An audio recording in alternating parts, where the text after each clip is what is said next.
ਸੋ ਜਲੰਧਰ ਜ਼ਿਲ੍ਹੇ ਦੇ ਵਿੱਚ ਕੋਵਿਡ 19 ਦੇ ਜਿਹੜੀ ਲੇਟੈਸਟ ਪੋਜੀਸ਼ਨ ਨੂੰ ਲੈ ਕੇ ਮੈਂ ਆਪ ਦੇ ਨਾਲ ਕੁਝ ਗੱਲਾਂ ਸਾਂਝੀਆਂ ਕਰਨਾ ਚਾਹ ਰਿਹਾ ਸੀਗਾ। ਸੋ ਪਿੱਛੇ ਅਸੀਂ ਦੇਖ ਰਹੇ ਸੀਗੇ ਵੀ ਜਲੰਧਰ ਜ਼ਿਲ੍ਹੇ ਦੇ ਵਿੱਚ ਬਾਹਰ ਦੇ ਮਰੀਜ਼ ਜਿਹੜੇ ਸਟੇਟ ਤੋਂ ਬਾਹਰ ਦੇ ਮਰੀਜ਼ ਸੀਗੇ, ਦਿੱਲੀ ਤੋਂ, ਹਰਿਆਣਾ ਤੋਂ ਤੇ ਯੂਪੀ ਤੋਂ, ਆਲਮੋਸਟ ਸਾਡੇ ਕੋਲ 300 ਤੋਂ ਵੱਧ ਮਰੀਜ਼ ਬਾਹਰ ਦੇ ਆ ਗਏ ਸੀਗੇ ਤੇ ਉਹਦੇ ਕਰਕੇ ਸਾਡੇ ਹਸਪੀਟਲ ਦੇ ਉੱਤੇ ਕਾਫੀ ਰਸ਼ ਵੱਧ ਰਿਹਾ ਸੀਗਾ। ਬਟ ਹੁਣ ਜਿਹੜੀ ਹੈਗੀ ਹੈ ਅਸੀਂ ਹੋਰ ਹਸਪੀਟਲਸ ਨਾਲ ਤਾਲਮੇਲ ਕਰਕੇ ਸਾਰੇ ਬੈੱਡ ਵਧਾ ਲਏ ਸੀਗੇ।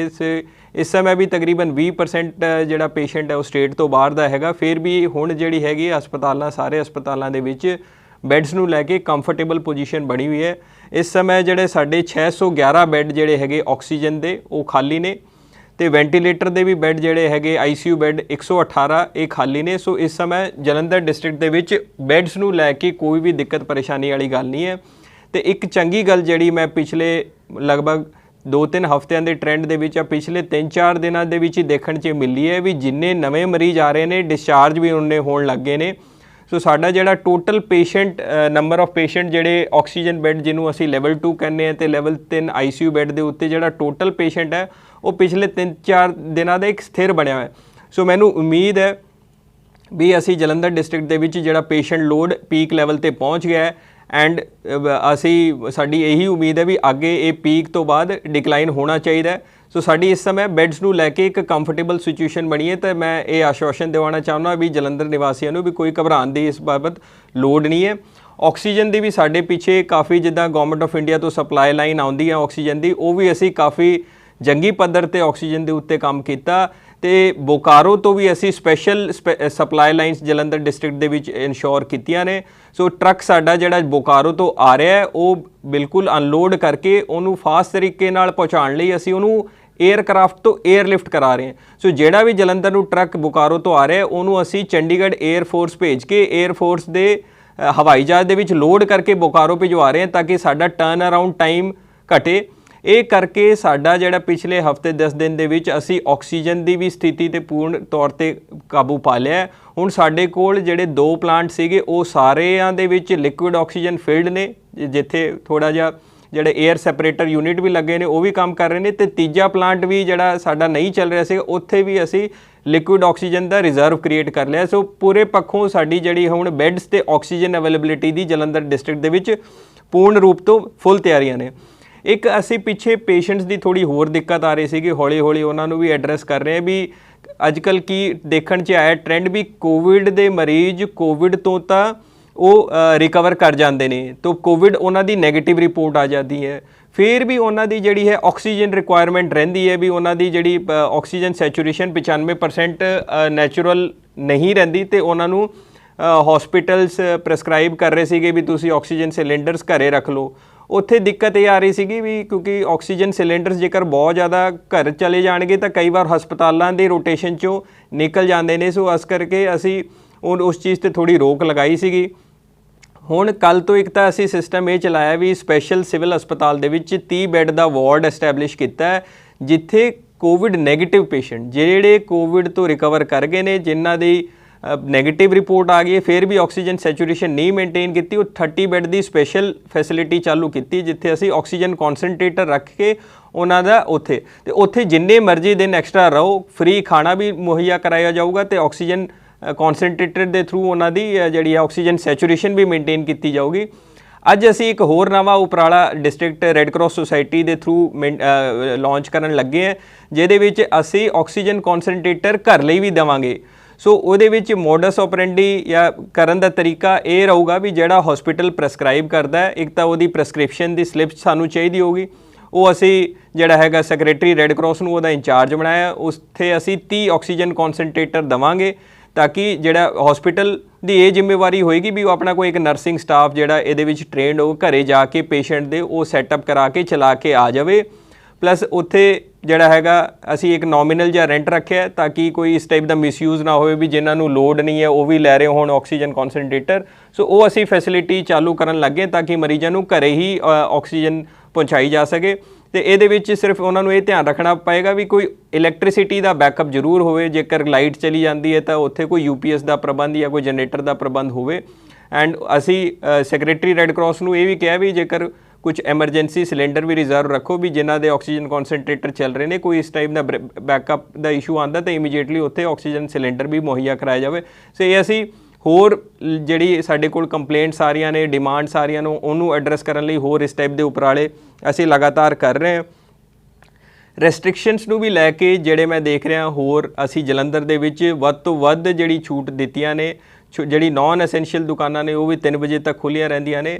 ਮੈਂ ਦੇਖ ਰਿਹਾ ਸੀਗਾ ਜਿੱਦਾਂ ਲੁਧਿਆਣੇ ਸਾਰਾ ਕੁਝ 12 ਵਜੇ ਬੰਦ ਹੋ ਜਾਂਦਾ ਹੈ। ਅੰਮ੍ਰਿਤਸਰ ਦੇ ਵਿੱਚ ਵੀ ਜਿਹੜੇ ਔਡ ਈਵਨ ਜਾਂ ਲੈਫਟ ਰਾਈਟ ਦਾ ਸਿਸਟਮ ਹੈ, ਅਸੀਂ ਨਾਨ ਐਸੈਂਸ਼ੀਅਲ ਕੈਟੇਗਰੀਜ਼ ਨੂੰ ਛੂਟ ਦਿੱਤੀਆਂ ਨੇ ਤਾਂ ਕਿ ਛੋਟੇ ਦੁਕਾਨਦਾਰਾਂ ਦਾ ਹੋਰ ਨੁਕਸਾਨ ਨਾ ਹੋਵੇ। ਅਸੀਂ ਪ੍ਰਾਈਵੇਟ ਆਫਿਸਿਸ ਵੀ ਸਾਰੇ ਦਿਨ ਅਲਾਓ ਕੀਤੇ ਹੈ, ਜਿਹੜੇ 9 ਤੋਂ 3 ਜਿਹੜੇ ਆ all days of the weekend lockdown ਨੂੰ ਛੱਡ ਕੇ। ਸੋ ਕੁਝ ਡਿਮਾਂਡ ਸਾਡੇ ਕੋਲ ਹੋਰ ਆ ਰਹੀਆਂ ਨੇ, ਜਿੱਦਾਂ ਮੈਰਿਜ ਪੈਲੇਸ ਨੂੰ ਲੈ ਕੇ ਹੈ ਵੀ ਸ਼ਾਦੀ ਦੀ ਲਿਮਿਟ ਵਧਾ ਦਿੱਤੀ ਜਾਵੇ। ਟੈਕਸੀ ਆਪਰੇਟਰਸ ਨੂੰ ਵੀ ਦਿੱਕਤ ਹੈ ਕਿਉਂਕਿ ਉੱਥੇ ਵੀ ਹੈ। ਸੋ ਅਸੀਂ ਇਹ ਮੈਂ ਕਲੀਅਰ ਕਰਨਾ ਚਾਹੁੰਦਾ ਕਿ ਸਟੇਟ ਗਵਰਨਮੈਂਟ ਨੇ ਹਲੇ ਬਾਕੀ ਰੈਸਟ੍ਰਿਕਸ਼ਨਸ ਦੇ ਉੱਤੇ ਸਾਡੇ ਤੇ ਨਹੀਂ ਇਜਾਜ਼ਤ ਦਿੱਤੀ ਸਾਨੂੰ ਹੋਰ ਰਿਲੈਕਸੇਸ਼ਨ ਦੇਣ ਦੀ। ਉਹ ਜਿੱਦਾਂ ਵੀ ਸਾਡਾ ਰਾਬਤਾ ਕਾਇਮ ਹੁੰਦਾ ਸਟੇਟ ਗਵਰਨਮੈਂਟ ਦੇ ਨਾਲ, ਅਸੀਂ ਇਹ ਫੀਡਬੈਕ ਲੈ ਕੇ ਜਾਵਾਂਗੇ ਕਿਉਂਕਿ ਕੇਸਿਸ ਹਲੇ ਪੰਜਾਬ ਦੇ ਵਿੱਚ ਓਵਰਆਲ ਹਲੇ ਪੀਕ ਨਹੀਂ ਕੀਤੇ ਹੈ ਤੇ ਸ਼ਾਇਦ ਉੱਥੇ ਇਹ ਕੰਸਰਨ ਬਣਿਆ ਹੋਇਆ ਕਿਤੇ ਕੋਈ ਹੋਰ ਪਾਸੇ ਕੇਸਿਸ ਵੱਧ ਨਾ ਜਾਣ, ਤਾਂ ਇਸ ਕਰਕੇ। ਪਰ ਅਸੀਂ ਡਿਮਾਂਡ ਜਿਹੜੀ ਹੈ ਬਾਕੀ ਸੈਕਸ਼ਨਸ ਦੀ ਵੀ ਅਸੀਂ ਰੱਖ ਰਹੇ ਹਾਂ। ਜੇਕਰ ਕੋਈ ਹੋਰ ਤੁਹਾਡੀ ਵੀ ਡਿਮਾਂਡ ਹੈ, ਤੁਸੀਂ ਵੀ ਇੱਥੇ ਖਾਸ ਕਰ ਜਿਹੜਾ ਸਾਡਾ ਡਿਸਟ੍ਰਿਕਟ ਐਡਮਿਨਿਸਟ੍ਰੇਸ਼ਨ ਦਾ ਫੇਸਬੁੱਕ 'ਤੇ ਜਿੱਥੇ ਅਪਲੋਡ ਹੁੰਦਾ ਉੱਥੇ ਤੁਸੀਂ ਕਮੈਂਟ ਸੈਕਸ਼ਨ ਦੇ ਵਿੱਚ ਆਪਣੀ ਡਿਮਾਂਡ ਰੱਖ ਸਕਦੇ ਹੋ, ਅਸੀਂ ਉਹਨੂੰ ਵੀ ਟੇਕਅਪ ਕਰਾਂਗੇ। ਸੋ ਕੁਝ ਵੈਕਸੀਨੇਸ਼ਨਸ ਨੂੰ ਲੈ ਕੇ ਵੀ ਕੰਸਰਨ ਸੀਗੇ ਕਿਉਂਕਿ ਇਹ ਗੱਲ ਠੀਕ ਹੈ ਵੀ ਜਿਹੜੀ ਅਸੀਂ ਪੰਜਾਬ ਗਵਰਨਮੈਂਟ ਤੋਂ ਡਿਮਾਂਡ ਗਵਰਨਮੈਂਟ ਆਫ ਇੰਡੀਆ ਨੂੰ ਭੇਜ ਰਹੇ ਹਾਂ ਉਹ ਪੂਰੀ ਨਹੀਂ ਮਿਲ ਰਹੀ ਹੈ, ਉਹ ਆਲਮੋਸਟ 1/3 ਹੀ ਮਿਲ ਰਹੀ ਹੈ। ਸੋ ਇਸ ਕਰਕੇ ਉਹ ਡਿਸਟ੍ਰਿਕਟਸ ਨੂੰ ਵੀ ਤਕਰੀਬਨ 1/3 ਡਿਮਾਂਡ ਹੀ ਦੇ ਅਗੇਂਸਟ ਹੀ ਮਿਲ ਰਹੀ ਹੈ। ਸੋ ਅਸੀਂ ਸਾਨੂੰ ਆਲਮੋਸਟ 15-16 ਹਜ਼ਾਰ ਵੈਕਸੀਨਸ ਮਿਲਦੀਆਂ ਨੇ ਹਰ ਤੀਜੇ ਦਿਨ, ਪਰ ਜਿਹੜੀ ਸਾਡੀ ਆਰਾਮ ਨਾਲ ਅਸੀਂ 10,000 ਦੇ ਆਸ-ਪਾਸ ਤਾਂ ਡੇਲੀ ਲੱਗ ਜਾਂਦੀਆਂ ਨੇ। ਸੋ ਇਸ ਕਰਕੇ ਉਹ ਜ਼ਰੂਰ ਦਿੱਕਤ ਆ ਰਹੀ ਹੈ, ਬਟ ਇਹ ਅਸੀਂ ਗਵਰਨਮੈਂਟ ਆਫ ਇੰਡੀਆ ਨਾਲ ਲਗਾਤਾਰ ਟੇਕਅਪ ਕਰ ਰਹੇ ਹਾਂ ਵੀ ਪੰਜਾਬ ਦਾ ਕੋਟਾ ਵਧਾਇਆ ਜਾਵੇ। ਸੋ ਉਸ ਦੇ ਉੱਤੇ ਪੂਰਾ ਉਪਰਾਲਾ ਲੱਗੇ ਹੋਏ ਹੈ। ਤੇ ਇਹ ਵੀ ਅਸੀਂ ਇੱਥੇ ਮੈਂ ਕਲੀਅਰ ਕਰਨਾ ਚਾਹੁੰਦਾ ਵੀ ਕਿਸੇ ਦੇ ਫਸਟ ਡੋਜ਼ ਲੱਗੀ ਹੈ ਤਾਂ 6 ਹਫ਼ਤੇ ਤੋਂ 2 ਮਹੀਨੇ ਵੀ ਹੋ ਜਾਂਦੇ, 2.25 ਮਹੀਨੇ ਵੀ ਹੋ ਜਾਂਦੇ, ਤਾਂ ਕੋਈ ਐਡਵਰਸ ਰਿਐਕਸ਼ਨ ਵਾਲੀ ਕੋਈ ਘਬਰਾਉਣ ਵਾਲੀ ਲੋੜ ਨਹੀਂ ਹੈ। ਜਿੱਦਾਂ ਵੀ ਸਾਡੇ ਕੋਲ ਹੁਣ ਸਪਲਾਈ ਕਿਉਂਕਿ ਘੱਟ ਆ ਰਹੀ ਹੈ ਪਿੱਛੇ ਤੋਂ, ਤੇ ਇਹ ਅਸੀਂ ਪ੍ਰਾਇਰਟਾਈਜ਼ ਕਰਾਂਗੇ ਵੀ ਜਿਨ੍ਹਾਂ ਦੀ ਦੂਜੀ ਡੋਜ਼ ਲੱਗਣੀ ਹੈ ਉਹਨਾਂ ਨੂੰ ਪ੍ਰਾਇਰਟੀ ਦੇ ਆਧਾਰ 'ਤੇ ਕਲੀਅਰ ਕੀਤਾ ਜਾਵੇ ਤਾਂ ਕਿ ਜਿਹੜਾ ਉਹ ਬੂਸਟਰ ਡੋਜ਼ ਹੈ ਉਹਦਾ ਜ਼ਿਆਦਾ ਪ੍ਰਭਾਵ ਪੈ ਸਕੇ। ਇਸ ਤੋਂ ਇਲਾਵਾ ਜਿਹੜੀ ਹੋਰ ਸਾਨੂੰ ਹਸਪੀਟਲ ਬੈੱਡ ਅਵੇਲੇਬਿਲਿਟੀ ਹੈ, ਮੈਂ ਦੱਸਿਆ ਤੁਹਾਨੂੰ ਇਹ ਸਾਡੀ ਸਾਰੀ ਸਫੀਸ਼ੀਐਂਟ ਹੈ। ਤੁਸੀਂ ਜਿਹੜਾ ਸਾਡਾ ਹੈਲਪਲਾਈਨ ਨੰਬਰ ਹੈ 222 44 17, ਇਸ ਦੇ ਉੱਤੇ ਕਦੇ ਵੀ ਕਾਲ ਕਰਕੇ ਹਸਪੀਟਲ ਬੈੱਡ ਪੁੱਛ ਸਕਦੇ ਹੋ। ਤੁਸੀਂ ਸਾਡੀ ਡਿਸਟ੍ਰਿਕਟ ਐਡਮਿਨਿਸਟ੍ਰੇਸ਼ਨ ਜਲੰਧਰ ਦੀ ਵੈਬਸਾਈਟ ਜਿਹੜੀ ਹੈਗੀ ਉਸ ਦੇ ਉੱਤੇ ਜਾ ਕੇ jalandhar.nic.in ਉਸ ਦੇ ਉੱਤੇ ਵੀ ਹਸਪੀਟਲ ਬੈੱਡ ਦਾ PDF ਡੇਲੀ ਅਪਲੋਡ ਹੁੰਦਾ ਹੈ ਸ਼ਾਮ ਨੂੰ ਵੀ ਕਿਸ ਹਸਪੀਟਲ ਦੇ ਵਿੱਚ ਕਿੰਨੇ ਬੈੱਡ ਖਾਲੀ ਨੇ, ਉੱਥੋਂ ਤੁਸੀਂ ਕਲੀਅਰ ਕਰ ਸਕਦੇ ਹੋ। ਇਸ ਤੋਂ ਇਲਾਵਾ ਕਈ ਵਾਰ ਸਾਨੂੰ ਕਾਲ ਆਉਂਦੀ ਸੀਗੀ ਰੈਮਡੈਸਿਵਿਰ ਦੇ ਬਾਰੇ, ਹੋਰ ਦਵਾਈਆਂ ਦੀ ਤਾਂ ਨਹੀਂ, ਰੈਮਡੈਸਿਵਿਰ ਦੀ ਵੀ ਕਾਫੀ ਅਸੀਂ ਸ਼ਾਰਟੇਜ ਹੁਣ ਪੂਰੀ ਕਰ ਦਿੱਤੀ ਹੈ। ਹਸਪਤਾਲਾਂ ਦੇ ਵਿੱਚ ਤਕਰੀਬਨ ਰੋਜ਼ 400-500 ਰੈਮਡੈਸਿਵਿਰ ਦੇ ਇੰਜੈਕਸ਼ਨ ਭੇਜੇ ਜਾ ਰਹੇ ਨੇ। ਉਹ ਹਸਪਤਾਲਾਂ ਦਾ ਗਰੁੱਪ ਇੱਕ ਬਣਿਆ ਹੋਇਆ ਹੈ ਸਾਰੇ, ਉੱਥੇ ਵੀ ਅਸੀਂ ਪੋਸਟ ਕਰ ਦਿੰਦੇ ਵੀ ਕਿਸ ਹਸਪਤਾਲ ਨੂੰ। ਸੋ ਬਾਈ and large ਰੈਮਡੈਸਿਵਿਰ the we position comfortable ਹੈ। ਫਿਰ ਵੀ ਕਿਸੇ ਨੂੰ ਕੋਈ ਰੈਮਡੈਸਿਵਿਰ ਦੀ ਸ਼ਾਰਟੇਜ ਆਉਂਦੀ ਹੈ ਤਾਂ 222 44 17 ਦੇ ਉੱਤੇ ਤੁਸੀਂ ਪੁੱਛ ਸਕਦੇ ਹੋ, ਅਸੀਂ ਜ਼ਰੂਰ ਉੱਥੇ ਪਹੁੰਚਾ ਦੇਵਾਂਗੇ ਰੈਮਡੈਸਿਵਿਰ। ਇਸ ਤੋਂ ਇਲਾਵਾ ਕਈ ਵਾਰ ਇੱਕ ਇੰਜੈਕਸ਼ਨ ਹੋਰ ਬੜਾ ਰੇਅਰ ਸਰਕਮਸਟੈਂਸਿਸ ਦੇ ਵਿੱਚ ਲੱਗਦਾ ਹੈ ਜਿਹਦਾ ਨਾਮ ਹੈ ਟੋਸੀਲੀਜ਼ੂਮਾਬ। ਟੋਸੀਲੀਜ਼ੂਮਾਬ ਦੀ ਜ਼ਰੂਰ ਗਵਰਨਮੈਂਟ ਆਫ ਇੰਡੀਆ ਤੋਂ ਜਿਹੜੀ ਸਪਲਾਈ ਕੰਟਰੋਲਡ ਹੁੰਦੀ ਹੈ ਬੜੀ ਲਿਮਿਟਿਡ ਆਉਂਦੀ ਹੈ, तो इस करके हर केस दे विच टोसिलीजुमाब जिहड़ी है अवेलेबिलिटी कराना औखा हो रखा है। पर ਉਹਦੇ दो अल्टरनेटिव है जेकर वो डॉक्टर्स प्रेसक्राइब करते हैं, एक इटोलीजुमाब है तो दूजा ਉਹਦਾ बेवासीजुमाब करके एक इंजैक्शन ਉਹਦਾ रिप्लेसमेंट 'ਚ ਦਿੰਦੇ ਨੇ। ਉਹ ਅਸੀਂ ਜ਼ਰੂਰ ਇੱਧਰ ਉੱਧਰੋਂ ਅਰੇਂਜ ਕਰਕੇ ਜ਼ਰੂਰ ਜਿਹੜੀ ਸਾਨੂੰ ਕੋਈ ਡਿਸਟ੍ਰੈਸ ਕਾਲ ਆਉਂਦੀ ਹੈ ਤਾਂ ਅਸੀਂ बेवासीजुमाब ਹੋਰ ਸਪਲਾਇਰਸ ਕੋਲ ਅਵੇਲੇਬਲ ਸੀਗੀ, ਬਟ ਇਹ ਕਿਉਂਕਿ ਐਸ ਪਰ ਪ੍ਰੋਟੋਕੋਲ ਡਾਕਟਰ ਹੀ ਦੇਖ ਸਕਦੇ ਨੇ ਵੀ ਇਹ ਰਿਪਲੇਸਮੈਂਟ 'ਚ ਜੇਕਰ ਉਹ ਪ੍ਰੈਸਕ੍ਰਾਈਬ ਕਰਦੇ ਨੇ तो वो असी जरूर ट्राई करते।